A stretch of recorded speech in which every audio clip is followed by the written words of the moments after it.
rule. Trump plans mass deportations, end to birthright citizenship. Tax reform, Akume plays down northern opposition as Senate meets AGF. On Blueprint, tax reform bills crucial, democracy in action, credited to Idris Ambagudu. Nigeria needs reforms in all sectors, Gumi speaks. Lawmakers against document ignorant, said by Shehu Sani. FCT IRS begins move to tax individuals earning over 25 million naira annually. Structural inequalities slowing down Africa's progress, credited to the World Bank. Ghana, why ruling party's candidates considered defeat to ex-president Mahama. Tinubu echoes INEC, congratulates winner. This Nigeria, airfare war of words. Federal Competition and Consumer Protection Council, Airpeace Aviation Minister fight over alleged prohibitive costs of flights. Euletide, beware of fake drinks, NAFDAC warns Nigerians. Ambassadorial list in circulation, fake, says FG. Reform police security agents to protect civil rights. Group tasks federal government. And moving on to Nigerian Tribune. PDP chair pro-Damagum forces plan takeover BOT. Other stakeholders mount pressure on David Mark to take over in February.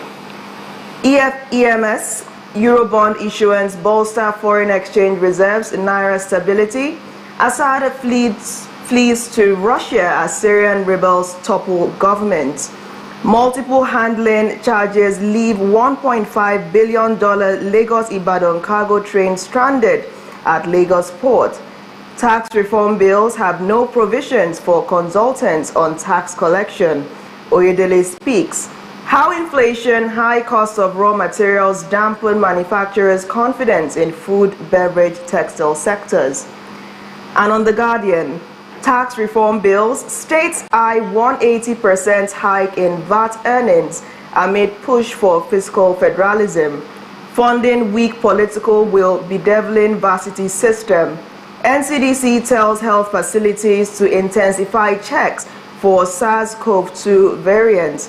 You've failed workers, labor group plays NLC and TUC.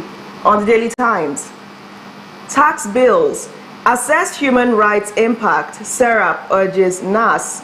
Accra-bound flight loses 2 engines, returns to Abuja. Investigations begin. Atiku reacts to opposition's victory in Ghana election. Ghana, Tinubu congratulates Mahama by phone. Maritime safety, NIMET MOCA partner to enhance marine weather. INEC bosses urge staff welfare as Co-op declares 12.7 million naira dividends. Okay, let's start from,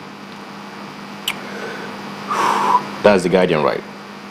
First news, sorry. Kiyamo slams FCCPC's careless claims. Regulator insists on investigation as tensions soar. Tinubu leads Mahama, hails Ghana's democratic victory. And no inheritance tax in proposed tax reform bill, says Oyedele. Kanu's release won't hinder your VP ambitions, group tells Southeast governors. Phasing out TED fund will destroy tertiary education, ASU president warns. Threat to Nigeria's stability will be met with justice, Rubadu declares. DSS has no business searching bags at airports, attributed to Kiyamo. And moving on to Voice of Liberty. Utide, fuel scarcity averted as Petron partners with Dangote refinery. Nigeria's economy still facing crisis, attributed to CBN. Syria, 54 years after Bashar al-Assad's regime has finally been toppled. Soldiers clear IPOP camps in southeast. Arrest 2. Moving on to New Telegraph. Defections. APC estimates opposition ahead 2027. AFCTFTA. Nigeria consolidates leadership with 7.108 trillion naira exports. How controversies over tax reform bills can be addressed by lawyers. 2025 budget, PPP packed without ICRC Act compliance illegal, says FG. Moving over to the Inquirer. FCT IRS targets 10,000 high earners, gives 2-week ultimatum on payment. Abuja community raises security concern over 1-year blackout. Dan Tata lauds NIMC on operational efficiency. Increases in US life expectancy forecasted to stall by 2050. Moving over to Daily Independent. Bleak Christmas as banks hoard cash. Analysts ask CBN to act fast before festive period.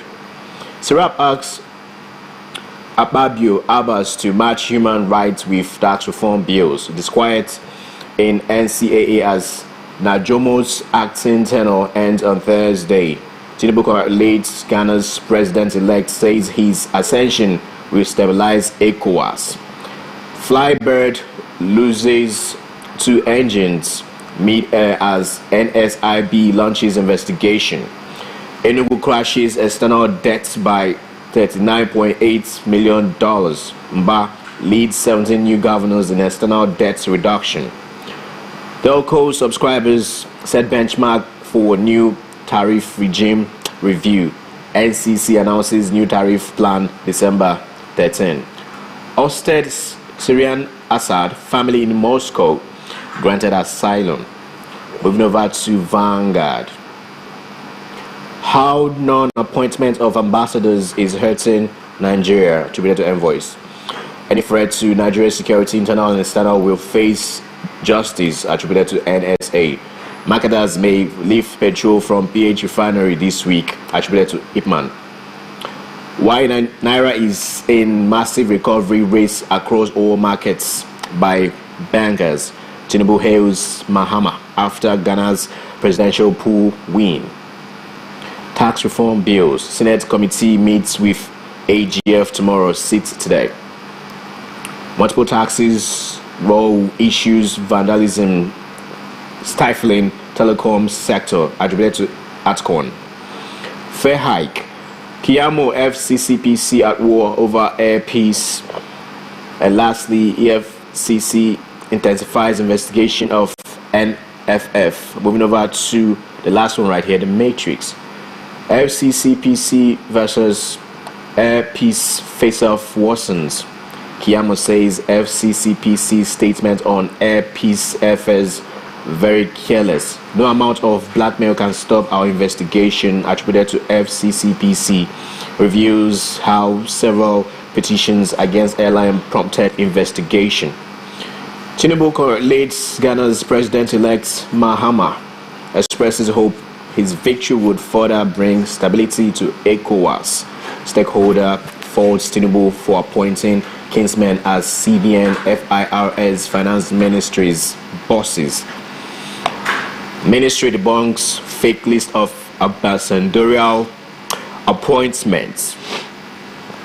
Reprieve for Ojukwu University as Sosoludo moves to restore or resolve, by the way, 21 years electricity blackout. Nigeria denies presence of new COVID-19 variant, cause for calm. And lastly, maritime stakeholders expert through weights behind Nigerians Coast Guard bill. All right, I think because Christmas is underway, we're seeing all the lights in Enugu already, and of course in other parts of Nigeria. It's obvious where we'll begin this morning, and that is Daily Independence and the bold headline that says, "Bleak Christmas as banks hoard cash." And then we have a counter circular issued by the CBN and of course titled "Cash Availability Over the Counter in DMBs and Automated Teller Machines." They are basically telling these banks to release funds to customers and telling customers who are not giving cash over the counter or at ATMs to report such cases to CBN. So CBN is distancing itself from claims by DMBs that there is not enough money in circulation. Namdi, I know you hate pushback so much, so let's get your thoughts on this. I think the CBN is giving one of its usual audio warnings. That letter has been out since November, I beg your pardon, and that circular from the CBN. It's been warning banks that they must give people money by the counter, there's cash in circulation, they are claiming that banks don't have liquidity issues. Banks have had to go to the CBN windows to get excess liquidity. This has been happening for over 2 years. In fact, the bank's issues with liquidity have predated the Tinubu administration. But the truth of the matter is that despite all the CBN warnings and despite all the phone numbers, there is no bank giving a lot of cash over the counter. There are no ATMs with money. I don't know if the CBN lives on the street. There's an ATM right next to CBN here in Enugu. There are 2 others by the other side. They should go and check which one has money. I know that a year or 2 ago here in Enugu, I could walk into any of them and get money. But now it seems as if only the POS operators have cash. And they charge you exorbitantly, 400 naira to collect 10,000 naira. You know, sometimes you can find yourself paying as much as 1,000, 1,500 to collect 50,000 naira. And the problem is that if you're going to spend the weekend in Enugu, you're not going to get cash from any ATM. The woman in the market might not have what do you call it, might not have cash, might not have a POS terminal. You will have to pay cash. Your barber may not have network. You know, there are so many things. I've had a case where 2-3 bank accounts, same weekend, all of them shut down. So there's a lack of reliability of the banking platforms. The informal sector in Nigeria still accounts for about 90% of it. Most of them don't have access to technology for, automated payments. So we're still a very cash-driven economy. You know, even when you get to a petrol station, if you're in a petrol station that's not in the center of town, they'll tell you we don't have a POS machine and we don't take transfer. You don't have cash, you're not buying petrol. So there are so many reasons why we're so cash-driven. And the CBN is saying what they are saying, but on the road, it's not making any impact. The banks are still limiting how much cash they can give, and it's almost as if they are holding the cash to sell to the POS people. I'm not making any accusations, but I have POS people reporting to me that, look, when we go to the bank, they make us pay for cash. So if the bank is making the POS operator pay 100 naira for 10,000 naira, and when they pay that 100 naira, there's commission they have to pay to the technology provider, and that 100 naira, that's 200 naira. Then there's 100 naira because of the numerous unscrupulous and multiple layers of taxation by local government and everybody around it. That's 300 naira. So really, what they are charging you for themselves is 100 naira. But all these layered costs that come down is why you are paying 400 naira for 10,000 naira at a POS. It's not a crime to sell a country's legal tender. Well, they will tell you they're not selling it. You're paying commission for a service. But the people in the bank, right? Yes, they are selling money. If indeed what the POS people are saying is true, then yes, unscrupulous members of staff of their various banks, if not all our banks, are selling our legal tender to POS operators. What's the anti-graft agencies are doing? The CBN themselves, the chief banking regulator / government's bank. What are they doing? You're sending audio warnings about make sure you give people cash. How about you set up a task force and drop in every bank and have an inspector general of your commission, to run an independent analysis of how banks are giving out money. Put people in banks, put them as customers. What does it cost you to do like what the police do?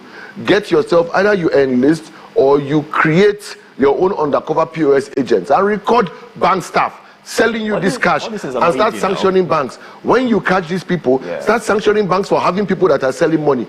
Start going around banks at the weekend. I had friends who used to work in banks back in the day. I had a friend, she used to have panic attacks because she was on weekend to load ATMs.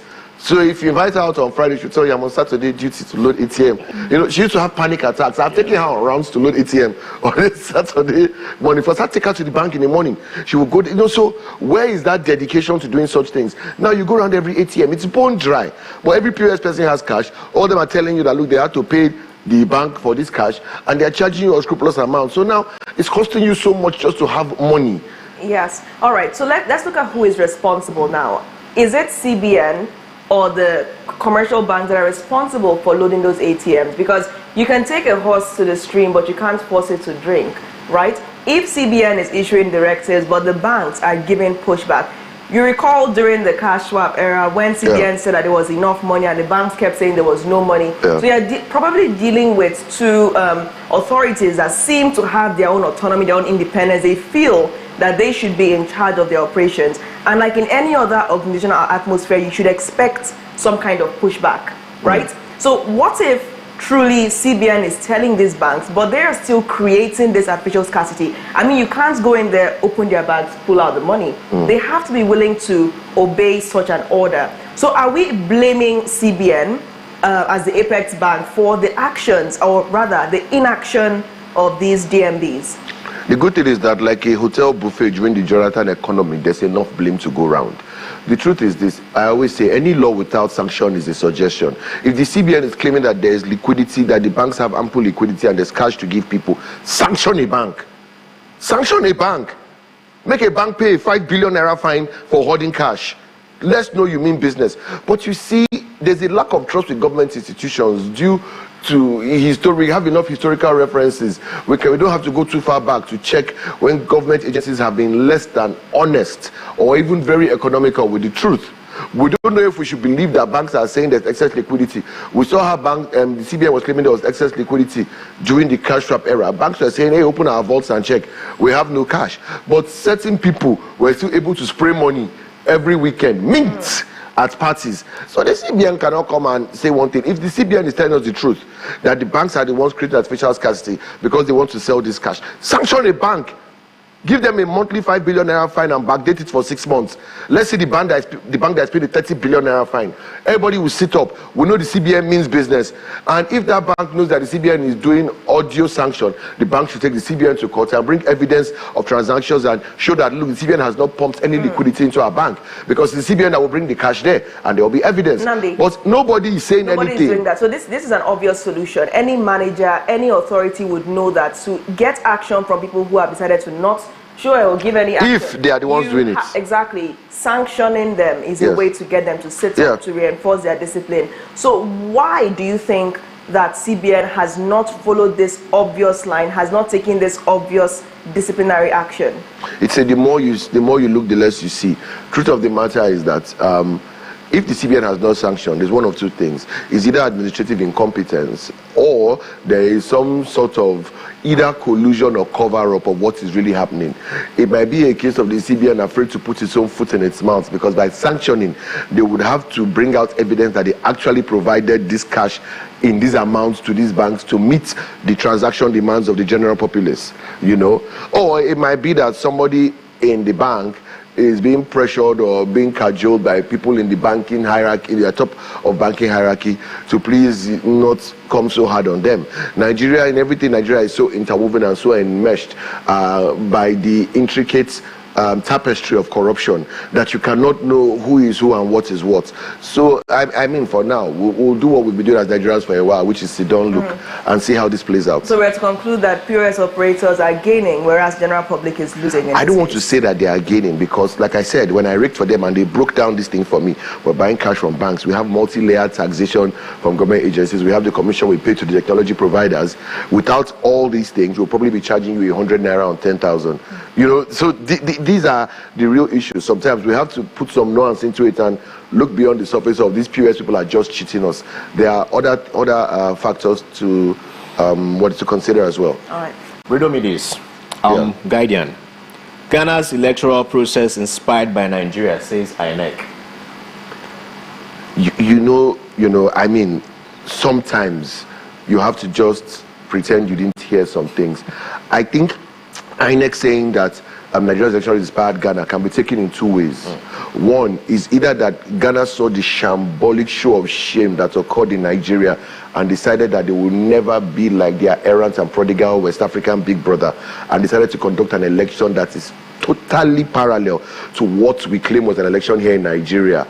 Or INEC decided that they had already paid for media space and had nothing to fill it with, so they decided to come out and make a statement that is totally devoid of truth or common sense. Because I don't understand what INEC means by Nigerian elections inspired Ghana. I mean, Everybody in Ghana is probably laughing this morning. No one is patting INEC's back. Someone needs to pat it. I mean, INEC has to pat it itself. INEC is like the Agama lizard that lost his footing on the fence and fell. See, I was pretending like he jumped down and was nodding his head because nobody would congratulate him. I was expecting all these. That's why I told this question to you. It's fun.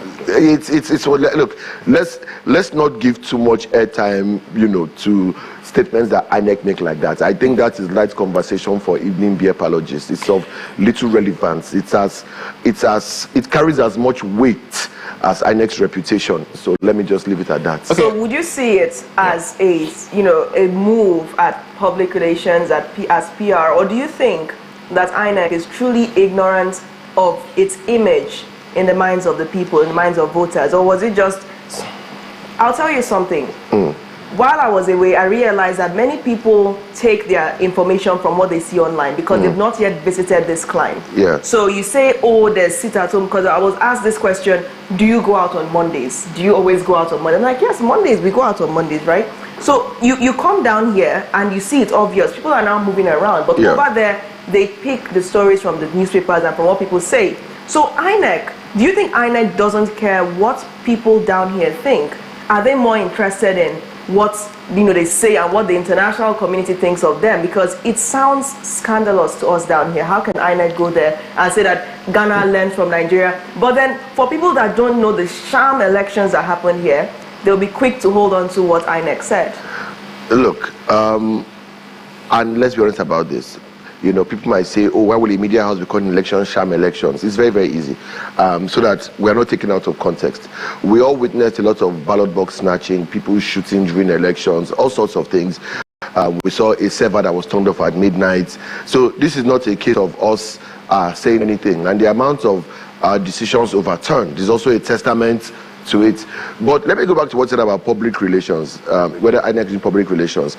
The aim of public relations is to sway or frame public perception one way or the other from a topic that is basically neutral, so that people don't, or something that might be leaning negative and you want people to have a positive image of it. The truth is that with the case of INEC, there is no amount of fragrance that can change the odor of feces. So I don't know what amount of public relations INEC will do. Public relations is to frame an issue, but there is nowhere where a disaster or a junkyard can be sold as a priceless artifact or sold can I throw something as a beautiful city. Can I throw something in? Please go in. No matter how many times you shower, you can't wash away that perception. No matter how many pearls you put on a pig, it will still be swine. Nice. And no matter how decent it looks, you cannot wine or dine with swine at any time.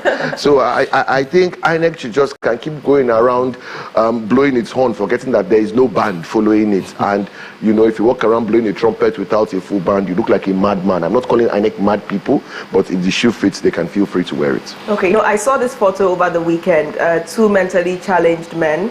I'm not even sure if one was mentally challenged. So it was a meme, right? It was circulating. Right? But how are we sure they were both mentally challenged? That's what they told us, right? Maybe one of them was just having a conversation with him. There's a saying that goes, not if I've been in very, very well, not follow madman in fights, because people not going to know who mad. By the time two of you have dragged yourself inside sand, who be mad person? The madman on his own, or you who decided to fight a madman on the road? Who is really mad?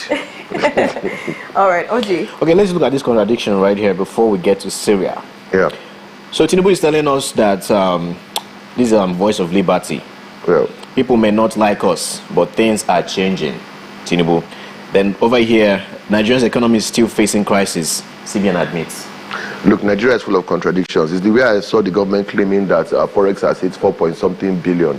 When you hear that, you're like, wow. They won't tell you that most of this Forex they're talking about is borrowed money. It's loans, money they are borrowing. You're counting as foreign direct investment or foreign portfolio. It's not. It's a loan. And you count, because it's inflow, you count it as foreign inflow. They will not tell you the fact that 32 states and the FCT did not earn any foreign direct investment over the past year. 32 states and the FCT. So what are we talking about? We have only 36 states in Nigeria. You're telling me that only Lagos and 3 other states got any FDI in 1 year, and you are boasting about. And look, they will now tell you to look at the currency that is doing well during Christmas. Let us not be deceived.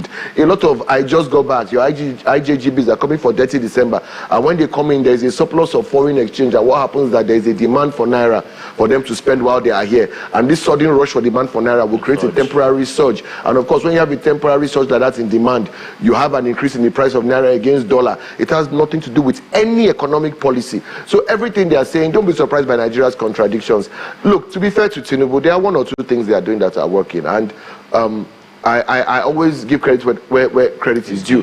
One of it is this tax reform that they are trying to push, that the northern governors are kicking against, that the northern representatives. And because it's very, very simple, they are increasing the amount of money the states get from VAT.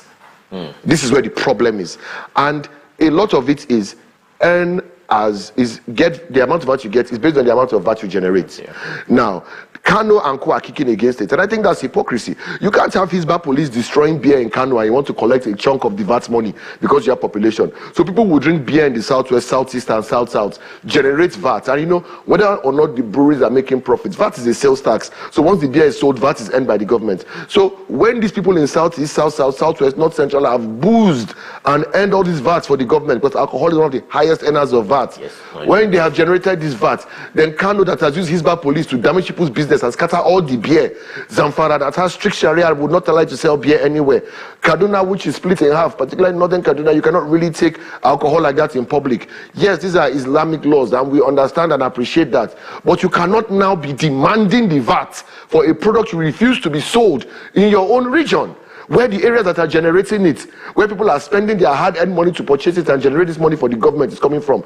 So I think that they are saying Tinubu is trying to impoverish the north. No. Go and now create value there so that you can generate value-added tax. This idea of you want to push it to the center so that if you control the center, you can open taps in your state and just collect illicit proceeds that you did not earn by any means, by any value created. So I'll be fair. The Tinubu government does have some ideas. I'm not saying that a lot of it is not shambolic, and I'm not saying they're not responsible for the mini crisis we are in, but what is good, and we should give credit where it is due. Now, speaking of what is good, let's look at this one on Blueprint. Tax reform bills crucial, democracy in action, Idris speak. Now, we saw the SGF come out at the weekend, and he said that the northern leaders are actually not against this tax reform bills. But Nnamdi, it would be great to gain your assessment of the tax reform bills. Do you think that these bills are what Nigeria need right now? Right now, Bola Tinubu, if that bill is honestly going to do what it says, it's going to take the poorest of the poor out of the tax nets. It's going to protect those earning under 800,000 naira income. 801 million. You're going to protect them, give them some tax breaks. It's going to take the burden of generating so much tax on big companies. It's going to unify all this PTF tax, technology and this tax as one educational tax, drop it from 2.5 to 2%. You know me, I always say I'm not a big fan of tax. I think tax is daylight robbery. I think that people should be paying personal income tax. I think only companies should be paying tax on profits. I think that companies who are employing people should be giving a lot of capital gains tax breaks, so that the more you expand, the more you develop, the more you pay, the more you research, you're paying less to the government as an incentive for businesses to grow. But this I don't know what the SGF means by nothing governors are not against it. Professor Zulum has come out to complain by himself. We've seen a lot of the ex-governors are in the Senate, they are there, and they are complaining bitterly. So the northern governors, they had the meeting in Kaduna, they cannot deny that. We've seen the Gombe governor, they cannot deny that they are against it. They're not even hiding it. So what is the FGF talking about? People came out and said we're against something, you came out and said no, they're not against it. What are you talking about? We are judging them by their own words.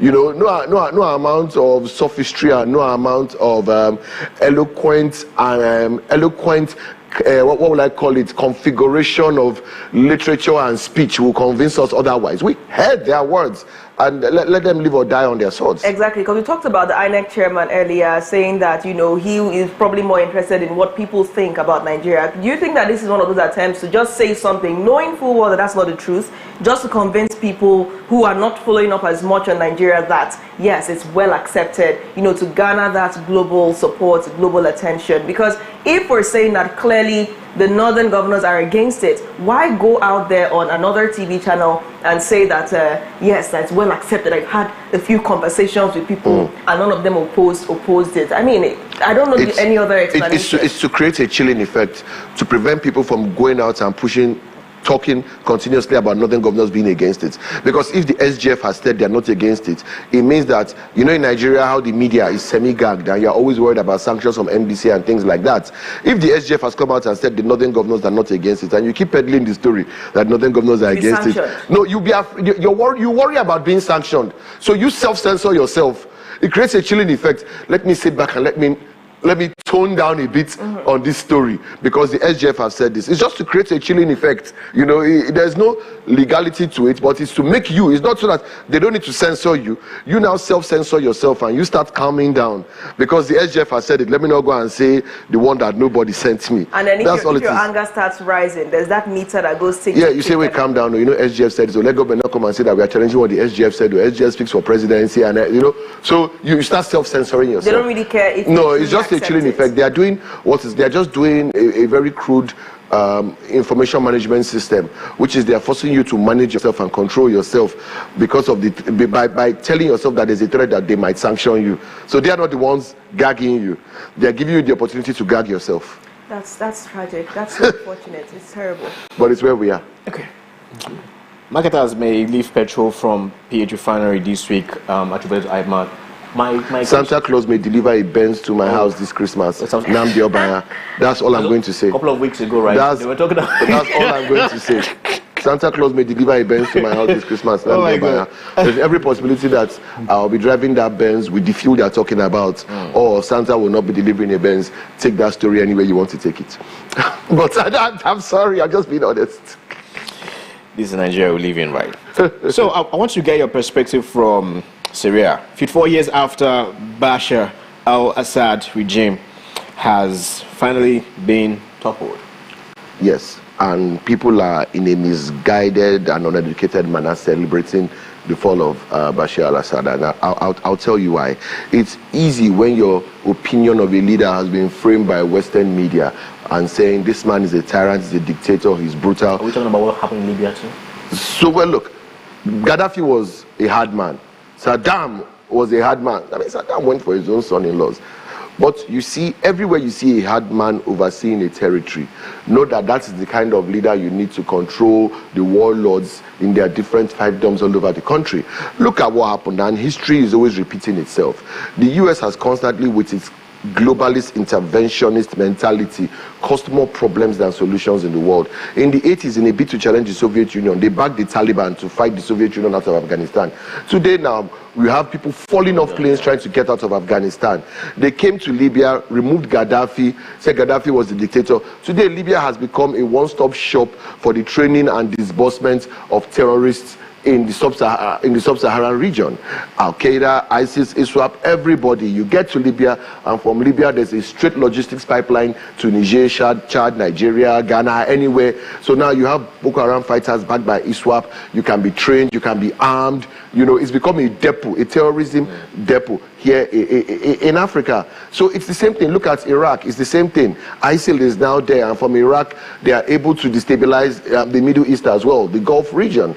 Look, the truth is America has a bad habit of by any means necessary, and they have found themselves making Islamic jihadi fundamentalist governments all over the place. Please, let us not mistake this with Islamic governments. Islamic governments are countries that are ruled by Islamic law. We have Saudi Arabia, we have Kuwait, we have Jordan, we have UAE, we have Bahrain. I've been to a few of these countries, and they are fantastic places. In fact, many people still go to Dubai for holidays, though I argue that Kuwait is more beautiful, but let's leave that aside. You have Malaysia, also an Islamic country, but America is setting up Islamic jihadi countries, and what you have is constant conflict, brutal authoritarian leadership. You have women having real suppression. You have unrestricted murder of people because somebody says they violated one concocted law that they feel like. You have different sheikhs interpreting the Quran in different ways, in different sections, killing people.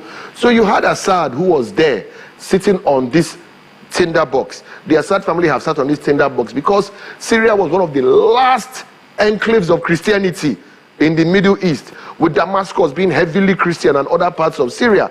But now the US has backed Al-Qaeda and Islamic jihadi fundamentalists to remove Assad. People did not know that the Christians in Syria were behind Assad, because Assad was all that stood between them and genocide.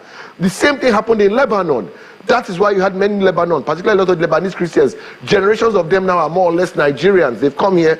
Yes, they've entered hospitality and other businesses here, but they had to leave their countries because of the Lebanese civil war in the 70s. The same thing has happened in Syria now. You're going to see a dispersion of Syrian Christians all over the world, or you're going to see mass genocide of them. This is what America would not tell you. Stupid, selfish interests, because they need to go in, and anywhere Russia is backing somebody, they need to be against that person. If Russia backed Jesus Christ, America would support the devil, and that's a terrible, terrible thing. And it's part of the policy of the Western countries of the North Atlantic Treaty Organization, or NATO. This betrayal did not start today. Since the end of this of World War II, the Cold War. Then they said, oh, let's unify Germany. Let the Berlin Wall fall. Gorbachev agreed, Berlin Wall fell, Germany unified, and the agreement was that they would not move an inch east. Now they're on the doorstep of Russia trying to bring NATO into Ukraine. Yeah. Heavy betrayal. Okay, let Russia join this thing. You don't want a powerful country with a vote. Just creating unnecessary problem, unnecessary tension. And though I know that the Obama and Biden administration were responsible for most of these things, it's not really a party thing in America, because even the Reagan administration turned Latin America into a shootout throughout the 80s. So, but you have the war industrial complex in the US that benefits from war. These are not the legitimate weapon sellers now, but those who create crises to solve a problem. Those who create diseases to sell medicines, create pandemics to sell masks. It's the same thing. If you are happy about the fall of Assad, what you are happy about is another terrorist nation created, another hub for terror, and you are giving Israel more shooting practice, more or less. I want to get your thoughts to this, the new romance between Nigeria and France. Yeah. And also trying to be part of BRICS. And Trump already said that any of our countries we have relation with that, gets involved with BRICS, that VAT or a tariff coming to America, any of their products coming to America is going to be 100% right. And no way Americans are going to use that currency, which they are trying to build to counter the dollar. So, this, and what do you foresee for Nigeria? Yeah. Having that romance with France and want to involve in BRICS, because apparently that's one of the reasons why. Yeah, I know we don't have too much time, so I'm going to make this very, very quick. It's a difference between strong and weak leadership. President Trump is being proactive. It's the art of the deal. He's putting everybody on edge so that everybody knows how to behave when they come to the negotiating table. He is not just, he does this a lot. I'm going to do this. Mexico will build the wall. Mexico starts controlling flow of caravans. It's the art of the deal. But Nigeria romancing France is where I talk about weak leadership. You see, France is losing ground in West Africa. All the military juntas taking over the Francophone countries are removing their money from the Central Bank of France. They are cutting ties with France. They're not taking security money from France. So France is looking for a new colony in West Africa. And Nigeria is offering itself up, disrobed on Millikin, for them to come and take advantage of them. We saw it during the Niger coup when Nigeria decided that they were, as the leader of ECOWAS, they were going to lead a military task force to go and overthrow popular government on behalf of France. Is this Tinubu feeling that, Trump coming to power is going to make... If Nigeria is very wise, they should stay away from France, because even France is going to be under Trump's thumb. They are in his line of sight. Don't get in his way. Stand your ground and negotiate as your own entity. France does not have the strength Nigeria thinks it has right now. All right. I would like us to look at this headline, because I would love to get your take on it.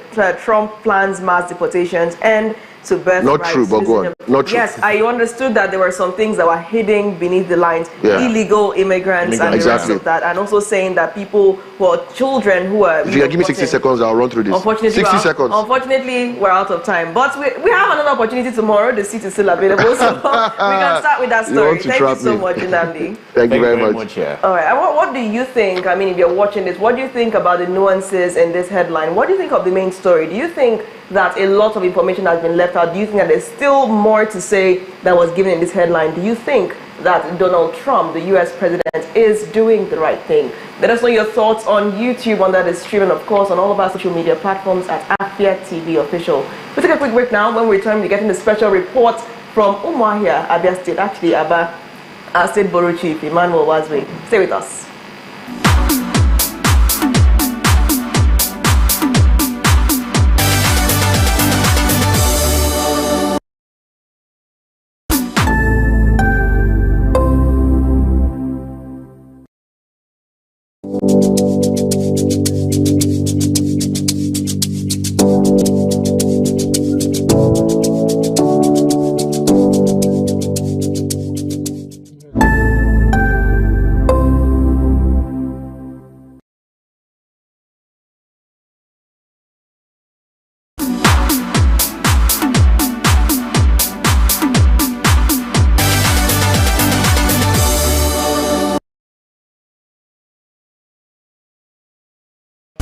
Welcome back to the Afia Morning Show. Of course, my name is still Nathali Oku, and Oji Wachuko is still here. Yeah, sure. Probably has so many places to go from here, but yes, we're going to want a quick trip around the region now, but we'll be staying in Aba, Abia State, where the Aba International Trade Fair has just concluded. The 10-day event brought a lot of joy to the people of the state, but now it has come to an end. And as we know, it's always difficult to say goodbye. But as this event ends, the organizers and the Abia State government are promising that the next edition will be bigger and better. Afia TV Bureau Chief Emmanuel Wazwe has the full report. Stay with us.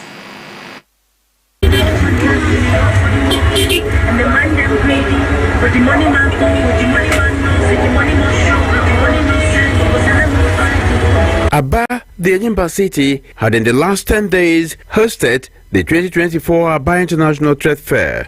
So this place buzzed with activities as participating companies advertised their goods and services. Afia TV, the official media partner of the fair, was very much on the ground. Provide them. The vendors down here, they have very good items that will do well to subsequent editions. I promise you it will be better.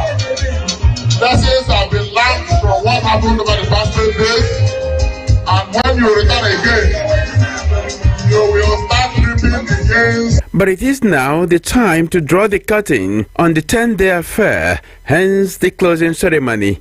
The governor, represented by his chief of staff, Pastor Caleb Ajaba, described this edition of the event as a seed planted for a better future yield. What has happened from the inception of this international trade fair on November 28 till date is the planting of something that is very, very big, and by the time we return here next year, you will see that the seed you have sown today is starting off this international trade fair in Aba is going to be a strong platform to launch Aba and indeed the black race into international reform. Having gone round the booths for inspection, he acknowledged the gaps in this year's event and promised improvement in the future. This is a great sign of good things to come. Aba is certainly back. You know, anything that you are starting newly, there must be challenges. Of course, the organizers must have also taken note of the challenges that they have experienced organizing this. So I would want to see a situation where the publicity is intensified and also planning, starting their planning much earlier that they have done this year. I'm sure that if they get the bearings right, quite a lot of the stalls, a lot of spaces that have not been utilized this year, I'm sure that by next year they will even have the challenge of meeting the needs and expectations of those who want to be part of the trade fair. Chief Wakainem, the chairman of the planning committee, talks about the challenges faced. Well, it could have been better. It's just a little above average. Like I said, we could have done better than this. Next year, yes, we are going to have larger people subscribing. We are starting in time. For instance, there were so many companies when I got involved in the marketing that were willing and ready to come to Aba, but because of budgetary provisions, and I found out that most companies decide the fairs and exhibition they will attend in a year and put it as planners at their budget. So we're not in most major companies' radar. Even when we convince them, but we're not. So we even congratulate ourselves for forcing out most of them to participate from extra budgetary positions. So which means if we announce our trade fair by the end of March next year, most companies will capture us in their budget. Some unoccupied booths lay credence to Chief Inem's assertion, hence this honest rating by another member of the committee. 70%. There are still lots of room for improvement in terms of awareness and mobilization. So we have done well for a start, but we can do better subsequently. Then trade fair, we need to understand the gain is not essentially about the amount of money you made immediately. It's the contacts you build, the exposure you gain. Ordinarily, someone selling in an Aba market, in a Arena market, or a Hera market will not see Afia TV come to interview them. But because they are the trade fair, the TV channels are here, Afia is here, people are talking about this trade fair. It's about the exposure, it's about contacts, it's about letting the world know that you have product ABC, and this is why it is better than what is in the market. The old saying has it that everything that has a beginning must have an end. For the Aba International Trade Fair, it is a wrap. The end has come, and the takeaways have been there.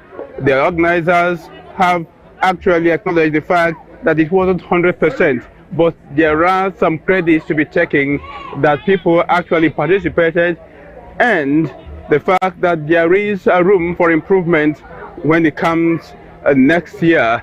There will be better preparations for the next edition of Aba International Trade Fair. And for us, being partners, we have played our role waiting for the next time it will happen here in Aba.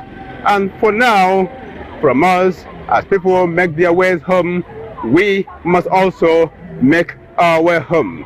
So from Aba, Emmanuel Wazwe reporting for Afia TV.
What are your thoughts on the spate of sex for grades in Nigerian universities? This very issue of owing salary should be criminalized. How can they amplify their voices? People don't have evidence. You want to get to know about it? Have to stay tuned right here on Afia Morning Show to get the pulse and the feel of that.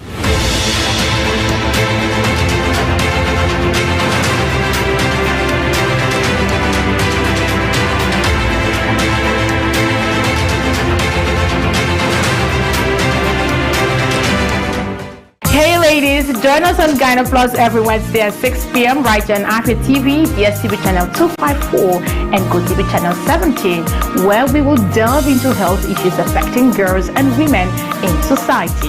Breastfeeding doesn't even cause breastfeeding. The frequency of breastfeeding determines the approach you take to make sure that your well-being is maintained.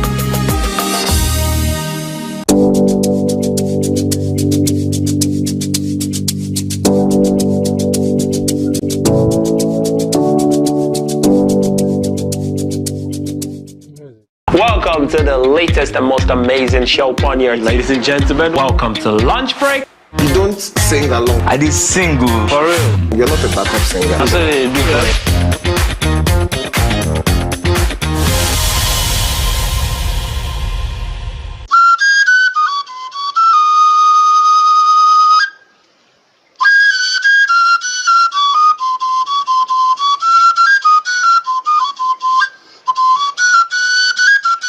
You've often wondered, what does it mean to be Igbo in today's Nigeria? You know, what's the intersections? What are the conversations we're having about our Igbo spirituality, culture, An example is people wearing red cap. You know, everybody wears red cap. Are they entitled to wear it? What does Nzen also mean? What does Igbo spirituality mean? How have we changed as a society over the last 20, 30, 50, 100 years? Every Thursday, 6 p.m., if you want to know more on libations, as I have a conversation with different people from all walks of life who common thread is being Igbo, or doing business with the Igbo, or living in Igbo land. What does it mean to be Igbo in today's Nigeria? Cheers. And, I need to do this. Let me pour to our ancestors.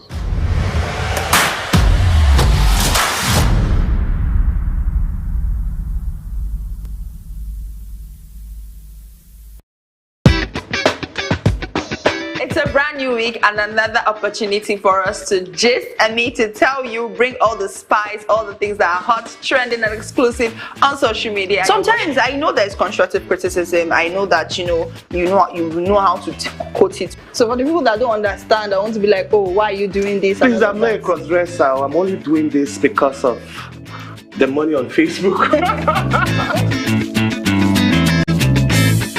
There are some people you need to just tell the truth brutally. Let it hurt them. Give it hot. Afia TV official exclusive.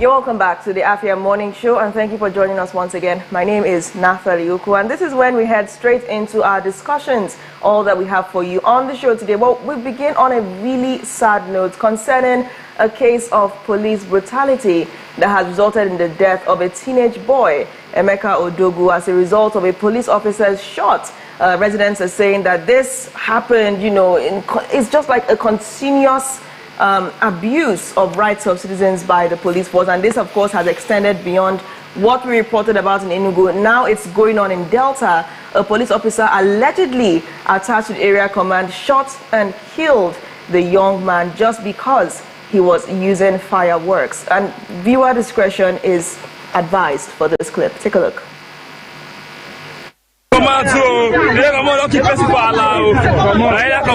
This guy's small boy. Shoot some more. Shoot the boy for head. Shoot the boss. Blood motor. Shoot the blood motor. So.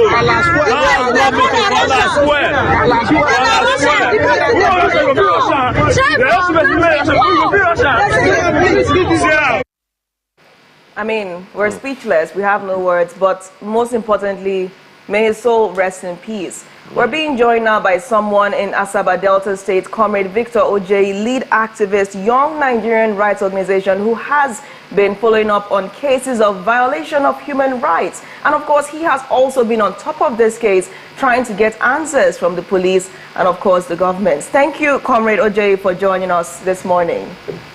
Thank you for having me. I mean, I don't even know how to begin this, because this is not just anyone that was killed. This is someone's son, this is someone's cousin, this is someone's nephew. This is a whole generation wiped out by the simple act of that, should we say, careless police officer or rogue police officer, as people are accusing that police officer of killing that young man. But since you're there in the state, give us your assessment of this case. We've seen it all over the dailies, but would like you to create a picture of what truly transpired and what led to the death of this young man. You know, we have some of the best laws in Nigeria. I'm talking about human rights, the entrenchment of human rights in our constitution, in the African Charter of Human and People's Rights Act, in the Administration of Criminal Justice Act, and the rest of them. But in practice, we are doing very, very badly, because those who have the duty to protect our rights, they don't even know what these rights are all about. Look, the police has a Police Force Order 237, which is the use of firearm. Why will the police officer that was trained, that went to police college, that knows about the use of firearm, that knows that you don't shoot to kill, you don't engage in extrajudicial killing. This young man his crime was that he was shooting banger, knockouts. in this festive season. We all know that during the Xmas season, generally in Nigeria, the children, this guy is a minor, 17 years of age. This guy is a minor. Children are used to shooting banger, even when we know that the police usually put out notice to caution parents that they should caution their children on the use of knockouts. But there's nowhere in the world where you kill, you shoot to kill, you shoot him on the head. All right, headshots. Let me come in there quickly. This event happened on Saturday night, and we're made to understand that the police came and saw that there were knockouts and of course fireworks in possession and of course littered around the atmosphere. How your understanding the things get to the point? How did events get aggravated so much so that that shot had to be fired on Saturday night? Look, there's no reason. The police doesn't have any excuse. These children, the use of firearm, the rules are there. You only shoot to demobilize. You shoot to incapacitate. You don't shoot to kill. And you shoot only when there is a threat. When it is there's a need for self-defense. There's a need to defend others or to neutralize a threat. That is when you can only make use of your firearm. You have to protect lives and property. That is the core duty of the police. Take note that this is not the first. On the 1st of November, a young man, Nollywood cameraman, was shot on the stomach. His intestines came out. Do you know that till date, the Delta Hawk, which is the security outfit that committed this atrocity, they never came to visit this young man. Neither did they pay his medical bills. This is man's humanity to man. Few days later, a young man was chased alongside his friend. Eventually, this young man lost his life because there was something that hit him on his forehead. The police are saying that he ran into war, while his people are saying no, that he was hit on the forehead with the police gun. He died 2 weeks later. And on the 6th of December, Master Odogu, a 17-year-old minor at Ozoro here in Delta State, was shot in the head. Shoot to kill. Head shot is shoot to kill. You don't demobilize, shoot the head. This man was killed. He was extrajudicially killed. It's so painful that lives are no longer valued. Section 33 of the Constitution mandates that there's a right to life. Even God gave us human rights. The government gave us fundamental rights. Why is it that those that are supposed to protect us are not the ones that are not killing our youth? That means that since this is a sequence in less than a month, 4 weeks, 3 youths has been hit. I mean, the narrative of their death has to do with the police. The narrative of their death has to do with the police. You see that it's so unfortunate. Mm-hmm. It's so unfortunate. It means that few days time, another youth might lose his life if we don't do anything about this. No, definitely we're not going to sit, cross our legs and watch as this continues happening. We'll continue to do our part and report the stories, report the news, because this appears to have become a trend in Delta State. But I have to ask this question. This question does not justify anything that happened, but what does the law say about use of fireworks and bangers in the state? There is no rule from the House of Assembly here about the use of knockouts. But generally in Nigeria, the IG or commissioners of police usually caution parents on the use of knockouts. Most times they ban it. They say don't make use of fireworks. But then we're talking about lives here. There is nowhere the commissioner of police or the IG of police gave instructions to the police officers to shoot to kill. There's nowhere. There's no rule that says that you should neutralize a minor or a citizen of Nigeria, a resident of Nigeria, just because of the made use of firearm. I want to ask this question really though. Let's do the math. What does a Nigerian life really worth, right? That would make a trigger-happy policeman, just put a trigger on their headshot. When you shoot somebody on their head, you literally want to kill the person, right? What ensued between the policeman and this young lad that made him or angered him to ignore the rule of engagement or apparently want to protect his life to shoot the young man on the head?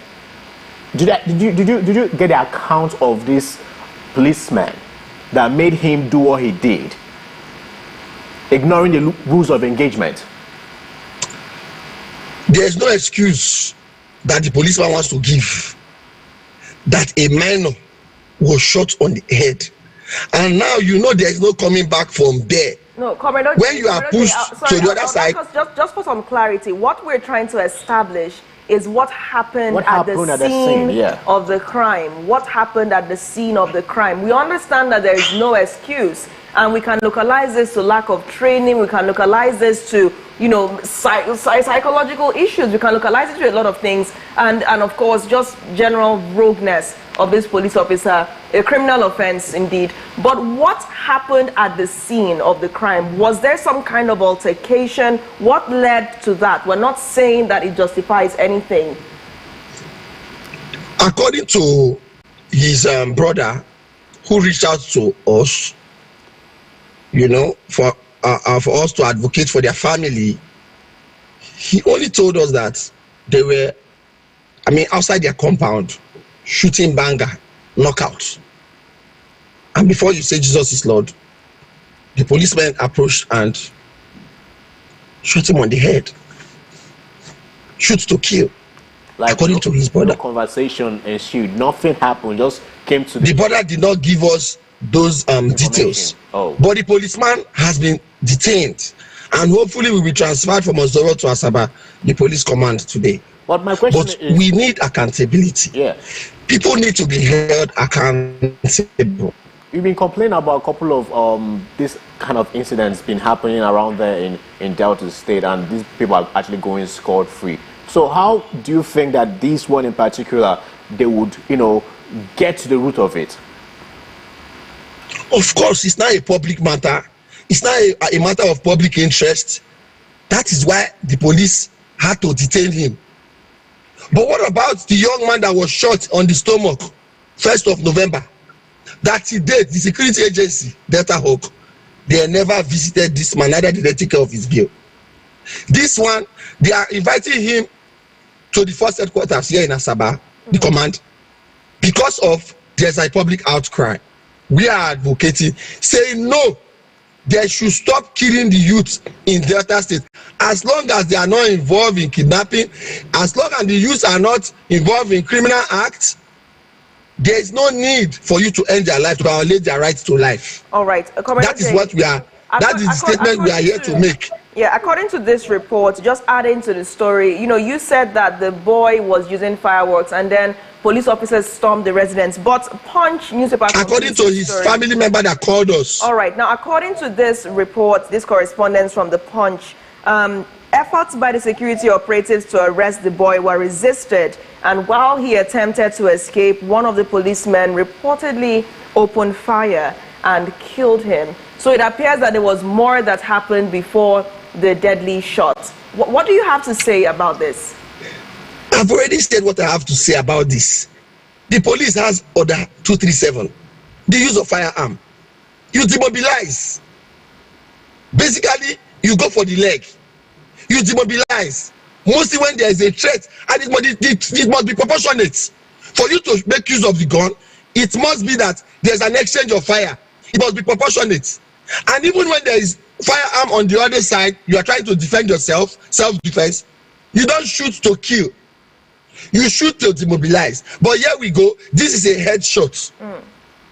You know, this is a headshot. So no matter what happens or happened, this is condemnable globally. It is condemnable globally because you ask yourself, why did the police officer even need a gun at the scene? Why was it necessary? I mean, someone is using fireworks and then you bring a gun.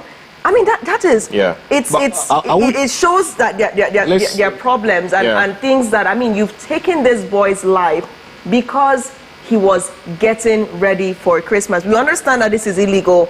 According to the Delta State Police Command, this was in 2023, the Delta State Police Command banned the sale and use of fireworks, knockouts, firecrackers, and other pyrotechnics in the state. and of course this order was issued by the state EP. So we understand that it is illegal in Delta State. But what would even motivate? As at that time,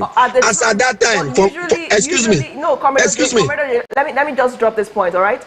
Every year, we usually see the police, even down here in Enugu State, the police would often come out and issue another ban, issue another warning, saying that fireworks is not supposed to be used or knockout. So this is last year. We're going to watch, and you'll probably see in the coming days that it's this year. And of course, there's usually no timeline to a ban. If it was banned last year, it probably is still banned this year. So that official statement is still pending. But on what grounds would a police officer try to tackle a 17-year-old boy with a weapon because he was using fireworks? Yes, illegal. But is he the first person to try to resist arrest? How do you tackle him in such a manner? Look, it is unfortunate that we find ourselves in this climb where lives are no longer valued. Now, you made a statement. You said in 2023, the Commissioner of Police of Delta State made a law, or it's not a law. Ban. He just gave a caution. Look, you don't just ban. Look, we have our House of Assembly in Delta State that makes these laws that governs us here in Delta State. The House of Assembly did not make a law. If that young man will be charged to court, there's no law to prosecute him. As far as the laws of Delta State is concerned, the House of Assembly in Delta State, as far as to the extent of my knowledge, has not made any law that mandates that no citizen can make use of knockout or banger. There's no law here in Delta State, as far as I know. Okay. And I also know there's no federal law that says people should not be using knockout or bangers. Even the police people, if you go and check, their children still make use of this banger. If you go to police barrack, go and investigate nationally during this festive period. You know, children are children. Children must always act as children. All right. So it's not enough for you to say that in 2023 you want to shift the goalpost. This is 2024 we are talking about. There is no caution so far. There is no press release to caution. There is no radio advert or jingle that has cautioned the youth or the children, minors in this state, Delta State, that they should not make use of knockout or banger. There's no law. All right, I understand that there's no law, right? But a ban is a ban. And we all love watching fireworks. We all love how beautiful it looks. We all want to use bangers, knockouts. I mean, it's Christmas. You want to show that you're enjoying yourself. You want to see the lights, the sparks, and all of that. But it's unfortunate that because of, well, I'll bring it back down to the southeast, because of the security situation, anybody can interpret the sound of knockout or fireworks to mean, you know, someone firing a shot because of the menace of insecurity. So you see, it's a warped problem. Because of insecurity, now people are not allowed to use this because of security concerns. You want to know if a gun has been fired or not. But this doesn't solve anything. Regardless of the ban, we still see fireworks on Christmas Day. We still see fireworks on New Year's Eve. We still hear bangers all through the Christmas season. So it's a ban, but effectiveness of that ban is the question. But Commodore J, one thing I'll say for sure is each year, at least each year I've been on this program, you see the police come out to reel out another ban, and they will threaten to, you know, apprehend anybody that's caught using these celebratory devices. But the question I have is, since when did an arrest turn to a murder? If you're supposed to bring, don't you have professional ways of apprehending someone for using something that you have deemed to not be legal anymore because you've banned it? Don't you have professional ways of apprehending the person without giving the person a headshot? Because when an arrest turns to a murder... This actually would be attributed to the psychological stance of the policeman at that point in time. Because even going by the information from Punch, what ensued, the resistance, and he started to run. Would you also, I just want to trying to balance out the story. From the policeman's vantage right now, is it that he misaimed and got his head? But then again, he shouldn't have used the weapon at all. He's right to use the rifle. Yeah. Because when it comes to rule of engagement, it wasn't even called for at that point in time. You can do the chase too. Your policeman meant to be fit. You do the chase. I mean, can do the chase. You are so I'm just saying, is it a case of misaim? Even if you're misaiming, I mean, that's a minor. You are dealing with a minor, someone that is still enjoying bangers, still enjoying all of those things. You don't shoot. You have to. Then we have to attribute it to the psychological overview, right? Because I mean, I would love. I mean, yeah. I feel like that's a convenient excuse. I mean, if this man is being accused of murdering this guy, saying that it's psychological, I think is making it easy for him. He killed a 17-year-old who was using something that they banned. I don't know how long they banned, but I think if something is banned last year, it's still banned this year. It's like saying because contraband is banned in secondary school, you should still bring it in next year because it was last year they told you. I believe that's a consistent ban. But what is the excuse for using the ultimate means to capture someone who allegedly was trying to escape? Comrade J, let's gain your final assessment of this and what the Delta State government is saying about this situation currently. I believe we are all aware that the federal government came up recently and said that less than, I think it's not 16 years, what age, 8 brackets, cannot gain admission to university. But did it stand? No, because there was no law on that. The police just made a statement. That doesn't make it a law. A statement is not a law. I want us to clarify that so that we don't shift goalposts that in 2023, a commissioner of police gave a press release that there is ban on knockout. There is no law. Use of knockout is a global practice. Even in China, that is a communist country, they make use of fireworks. In USA, the whole world, they make use of knockout. It is a global use. As far as I know, the matter is just happening on Friday night. Today is Monday. The young man is going to be, the police officer will be transferred to Asaba today. Night. So far, so good. The state government has not made any statements so far. But we need to put an end to this by voicing out that enough is enough. Enough is enough. The police should hold themselves accountable. The police should subject their officers to mental health check. Because it's not very clear that the police need mental health check. There should be a routine mental health check on police officers in Delta State. You know, unnecessary killing can be avoided. Yes. Comrade J, I think you've made a very valid point. I mean, we're looking at a clear, cut that you've made. You're saying a ban versus a lawful ban or just a ban. Is this ban actually in the law? So that's something that we definitely have to interrogate. The police coming out every time to say they've banned this. Is this actually lawful? So that's something that we have to look at. But we're dealing with continuous cases of police brutality. You've cited the young man that allegedly was hit with a gun, and the police officer said that he had run into a wall and eventually he died. So it's not just this case. This issue goes way back. What do you think is a lasting solution to this? Because there's this notion that after a couple of weeks, everybody will move on, chase the next big story, and then you see a repeat offense by the police. If this proves to be accurate, the account proves to be accurate, what do you think is a lasting solution to this menace? The lasting solution is accountability. Any police officer that engages in violation of the rights of Nigerian citizens, mostly when it comes to extrajudicial killing, should be seen going to life in prison. By the time other police officer knows that if you are involved in any extrajudicial killing or conspiracy of extrajudicial killing, you are going for a life imprisonment. Everybody will start cautioning themselves. People should be seen, police officers should be seen going to prison. Life imprisonment, not just for a few years. Because you do know that there is no amount of money you have in this world that you can use to buy life. This young boy is gone. Do you know what his family is going through now? It's so terrible, the trauma. Look at Oromoni Sylvester that died the other day, 2 years ago. The mother just died 25th of November last month because of the psychological trauma. It's so unfortunate. It's so unfortunate.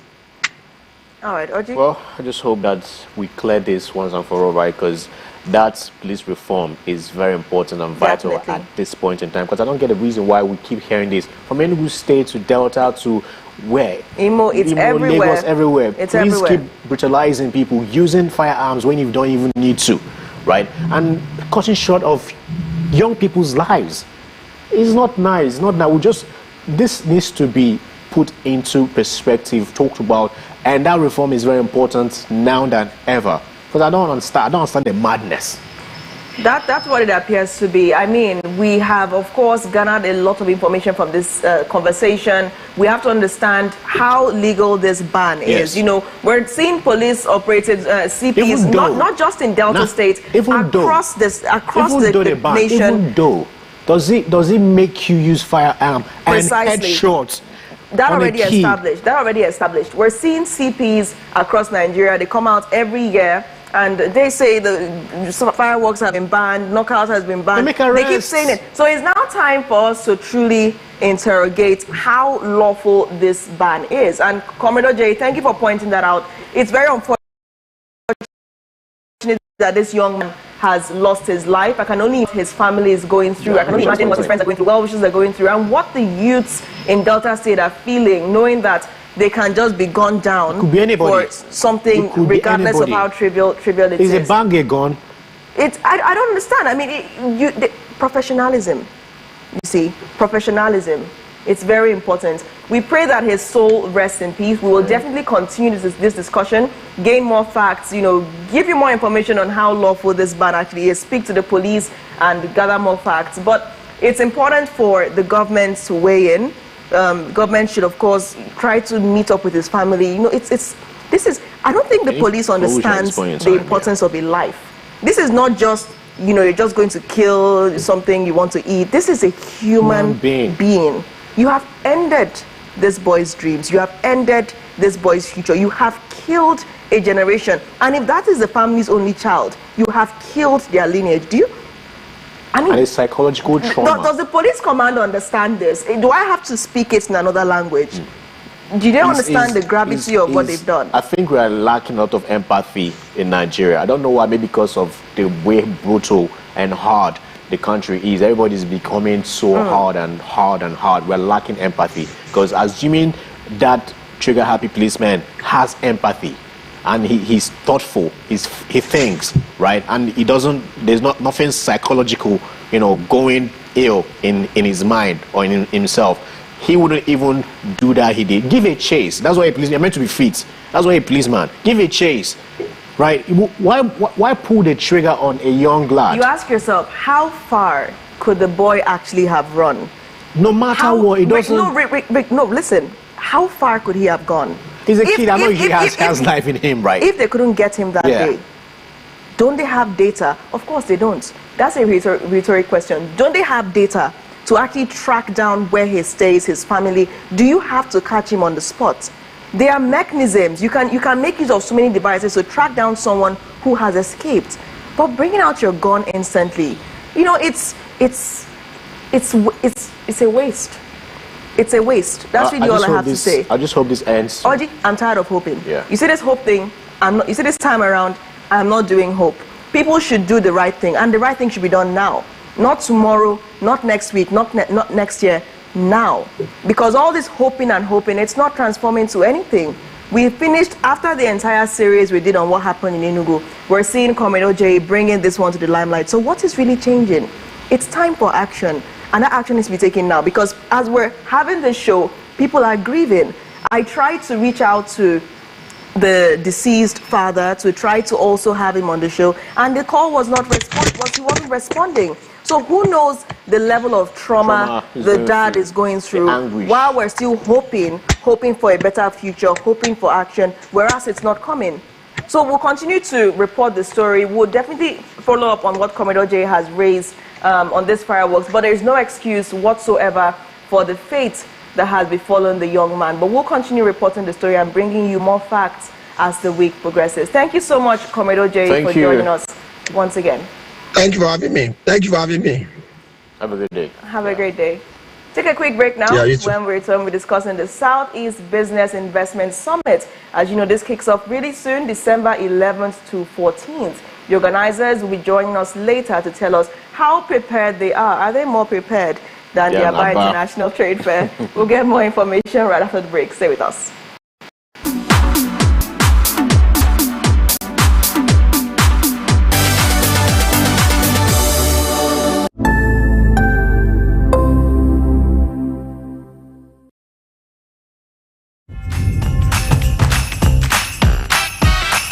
But why won't I be happy? Not just because it's festive season. It's moments of friendship and 60 million reasons to love. Small Pepe.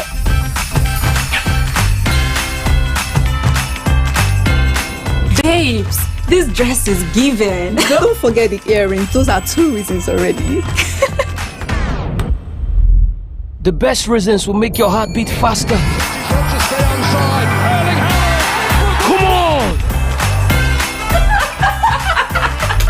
And make every laugh worth it. It's all about holding hands, sharing and enjoying happy times together. Have more reasons to be happy with Niger dramas, football and more smiles on DSTV this festive season. DSTV, your home of entertainment.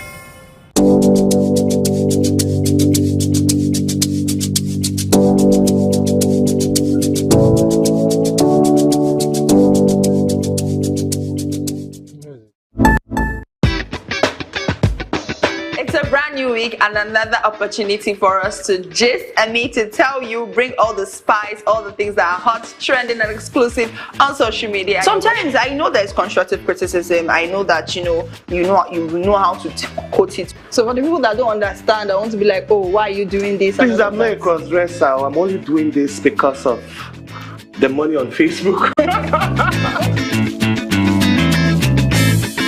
There are some people you need to just tell the truth brutally. Let it hurt them. Give it hot. Afia TV official, exclusive every weekday on Afia TV.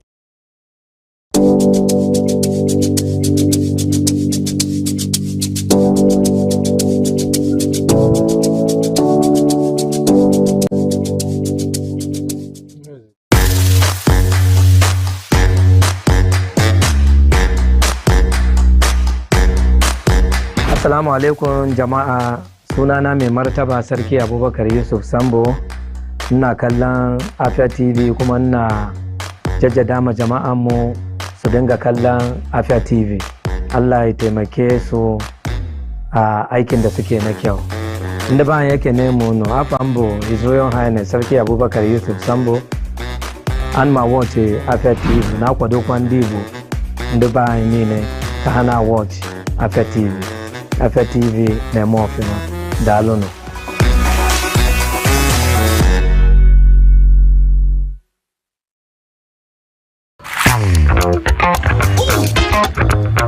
Time check, it's 2 p.m. and it's time for us to vibe, chill, and relax. Ladies and gentlemen, welcome to Lunch Break on Afia TV. So Lunch Break is all about the music, it's all about fun, it's all about entertainment, it's all about entertaining gossip and stories from social, it's all about the latest trends, it's about what's lit, it's all about the games with our guests, and yes, in general, I like to say it's all about the vibes and vibes only.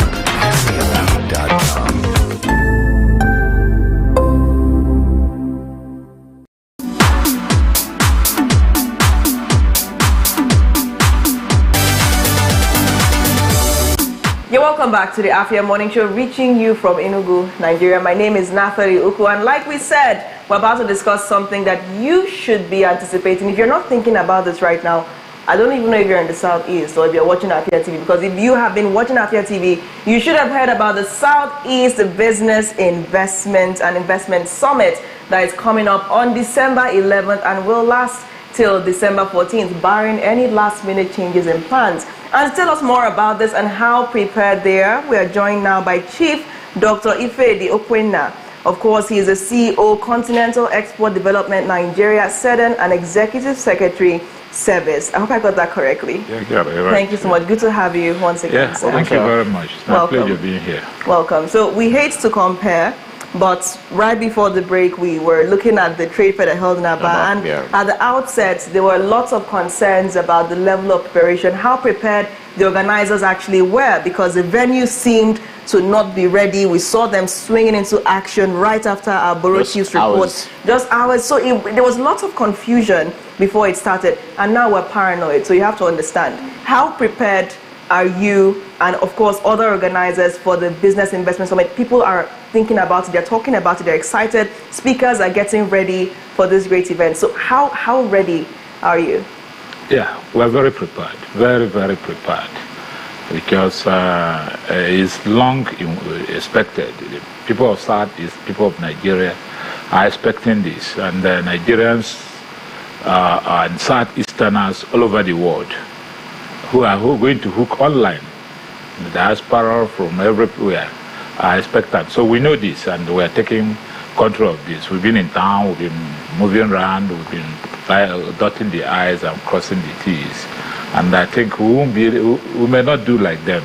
We are better so can you provide more clarity on what you've done exactly? Because people want to be sure that all the T's have been crossed and all the I's have been dotted. Walk us through what you are doing to ensure the success of that event in more detail. Yeah, the summit is all about the people. The people who will come participating, the resource persons, the protocol, the protocol team, the exhibitors, and the rest of them. So we've been able to get our speakers right. The chairman of the occasion is His Royal Majesty, the Bureau of Furniture, an erudite scholar, great businessman, a boardroom general. It's coming, it's confirmed. The speakers, the summit speaker, Ngozi Okonjo-Iweala, the WTO-DG, the former president of Tanzania, the High Commissioner of Kenya in Nigeria, the senator, the great senator, distinguished senator of Abia South extraction, and who started it all, the remaking of an Igbo as economic powerhouse, which is made in Aba Trade Fair. I mean, Senator Ina Baribe is quite coming. We have other friends of South is like Ambassador Igali is coming. The great president of the Business Council, Mazi Samobo, whoever is coming. So we will have them. Then the resource persons are coming from far and wide, the young Gen Zs, because dignitaries. These are people who the Southeast we are thinking of is for them. Yes. Yeah, the youth and the women. Very impressive. And we are mainstreaming into not coming to listen, but coming to talk. Because they must be active participants. They must think about the Southeast they wish to see. Some of us may not live for the next 40 years, but there. No, you did for more than 40 years. Double that. Okay. But the Southeast of we are thinking of is for this youth, and we are mainstreaming. So we're handling our section. Southeast to the Gen Zs. We have a section. Yes, we have what we call Youth Entrepreneurship Conference section, which is a breakout section, where we are getting the youth re-engineered into the way and means to structure their businesses, to be able to access funds, have access to market, get their own share of the market, mainstream them into export market, because that is what we're talking about, to sustain it and get foreign exchange into this place. You must tell them how to go into export market. Great. Okay, let's take it back a bit, right? We've had a conversation the other time, but then let's go back to the primary objective of this summit, right? What we are looking out for, to attain, to achieve, at the end of this summit, to have that paradigm shift, when it comes to Southeast thinking and when it comes to doing business right in the Southeast. Let's go back to that primary objective of this summit. Yeah, definitely. We've tried every effort of trying to refocus Southeast into moving the way it used to be. Like last time I told you how Southeast was leading, not only in Nigeria but in the whole part of the world. But we lost it after the civil civil war, post-civil war, and we're now toddling behind. Now, the summit is to discover that we have area of comparative advantage, business. Now, can't we use what we have to get where you want? Because I feel very good when I always talk about this, right? I was watching an interview, Senator Enya Baribe was talking about, since they can't give us the center, why don't we come back here and develop the Southeast? That's what it is. Continue. It's because it's just like I always tell people about the Catalonians. Yeah.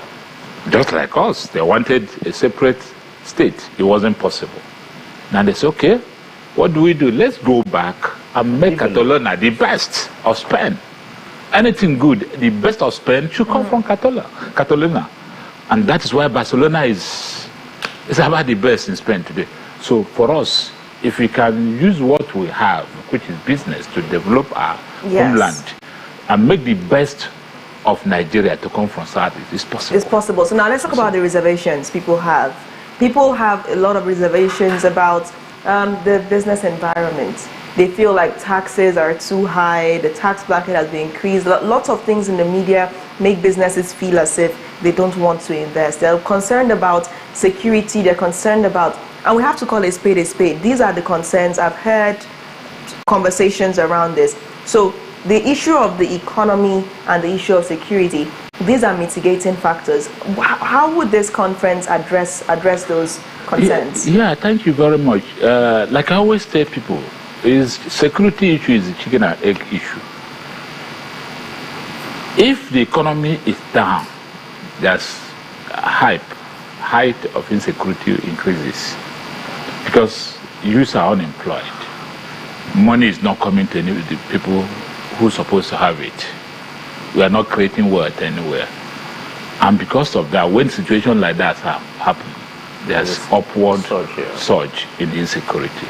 But when you engage the people who ought to be busy, engage them to be busy, the insecurity nosedives. It has happened everywhere. It's a common economics for everybody to know. Now, what we want to do is that we want to make sure that through businesses we create wealth in the Southeast. And when we create wealth, we make employment of the youth possible. And when they are busy, and we're not talking of normal civil service employment this time around. We are engaging the youth to be in business. And then when we assess the facility, we are hoping to support these youth businesses. They will be employing themselves. If you employ 5, 10 up to a certain point, you reduce the amount of money you are paying back. If you employ more, there's a certain target you will employ, you will not even pay back because you are contributing to getting the youth busy. So by that, you are making sure that the security situation is improved. And again, security is investment. We are getting investors who want to invest in security in Southeast. You can't leave government alone. Because once you talk about government is all about using AK-47 and using APC, armored personal carrier. It's not always that.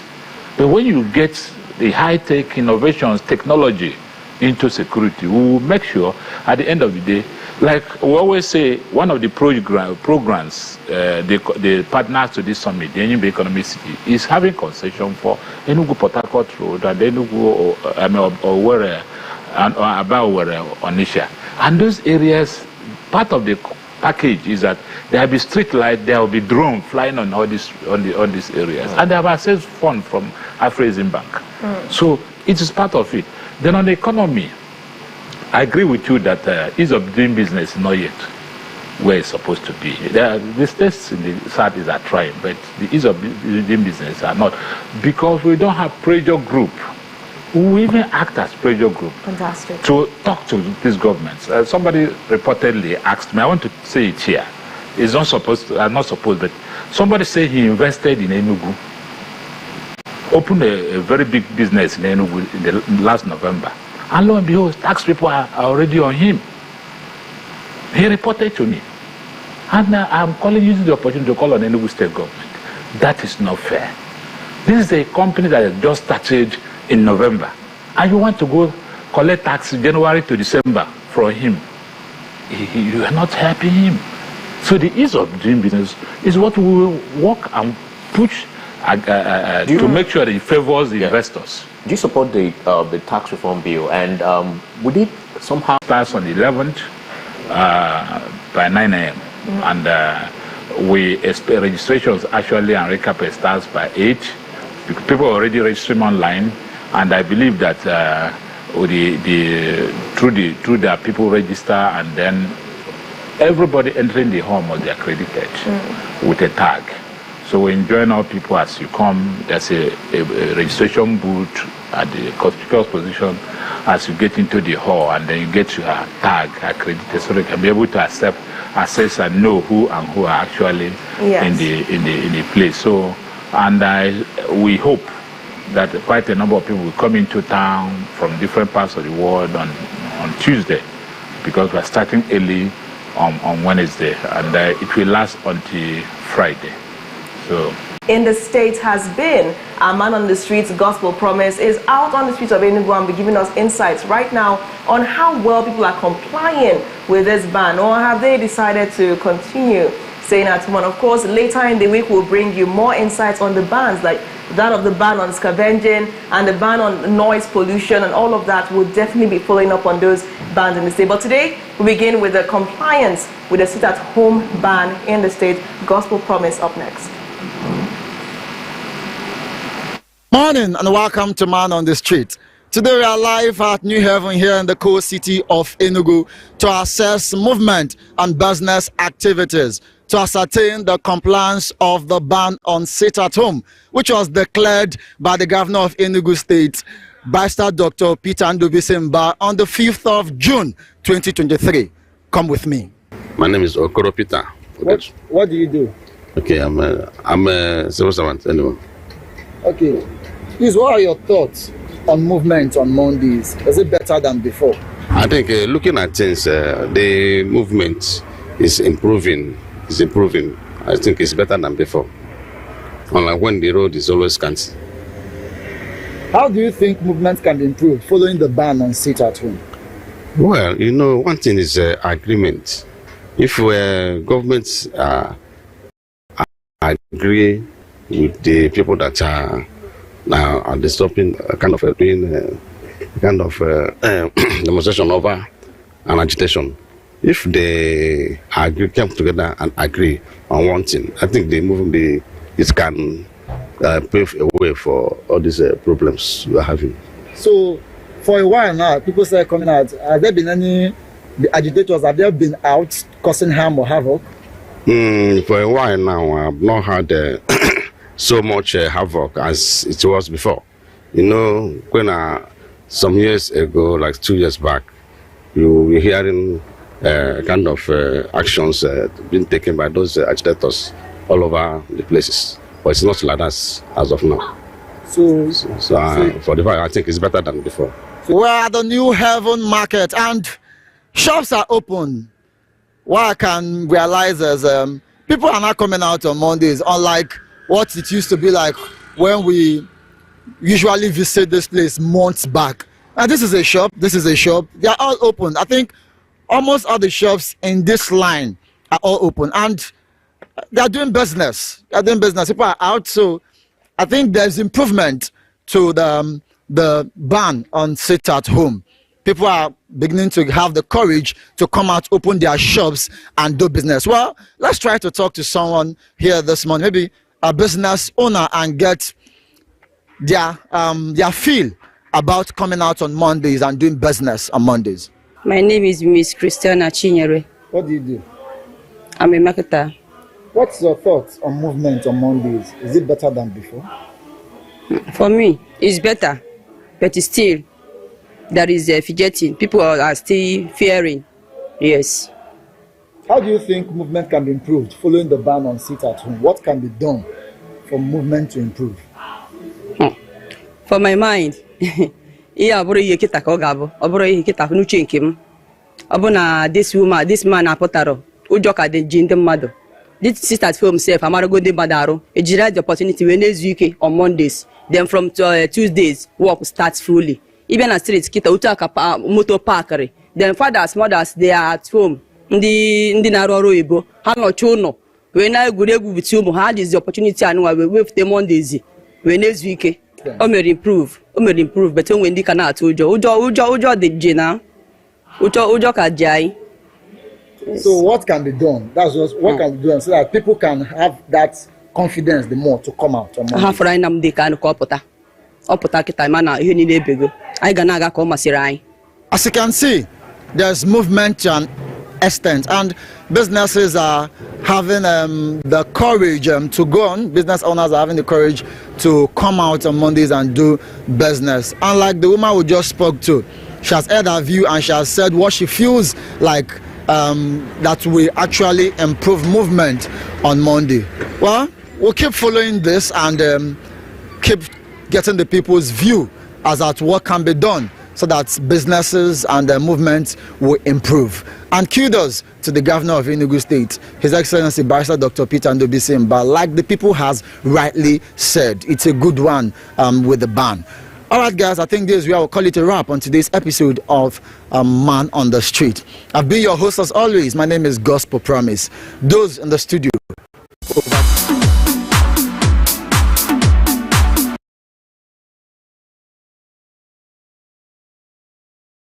I mean, and there you have it, the effectiveness of the ban on sit-at-home in the state. I mean, movement is absolutely minimal if you ask me. But let's chalk it down to the early hours. We'll still go out much later to find out the level of movement as the day progresses. But there is still need for the government to step up and continue to re-echo this ban, because I still believe that a lot more progress needs to be made. And of course, I've been your host as always, Nathalie Uku. And I remain Oji Wachiku. Have a splendid Monday and a week ahead. Bye for now.